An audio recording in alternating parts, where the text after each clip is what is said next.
در مرکز مسکو یک زن 70 ساله بازنشسته حمله جوانی غارتگر را خنثی کرد. پلیس پایتخت روسیه نوار دوربین‌های کوچکی را نشر کرد که در آن لحظه حمله نمایش داده شده است. جوان بارخلطه و یا سمکه زن سالخورده را کشیده می‌خواهد فرار کند. زن از پای می‌افتد ولی خلطه را سر نمی‌دهد. کشاکش را یک راهگذر دیده برای کمک به نزد زن می‌آید. جوان دستش را از بارخلطه خلاص نموده از جای حادثه فرار می‌کند. Гулял со знакомыми. Так скажем, взяли меня на как-то по-молодежному сейчас. من با رفیقانم سیر داشتم. آنها از من پرسیدند که آیا جرأت دارم بارخلطه زن سالخورده را از او بکشم.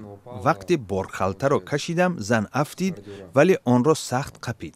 دستم در آن بند ماند. من میخواستم دستم را رها کنم. زن روی زمین کشاله شد. همین که دستم را آزاد کردم گریختم. По полу. Вот. Как руку освободил, убежал. Не стал ничего брать, убежал. پلیس مسکو میگوید متهم 22 ساله از جای حادثه فرار کرد اما بعد مدت با یک شیشه ویسکی در دستش برگشت تا از زن عذر پرسد. حالا او با اتهام کوشش غارت در بازداشت بوده است.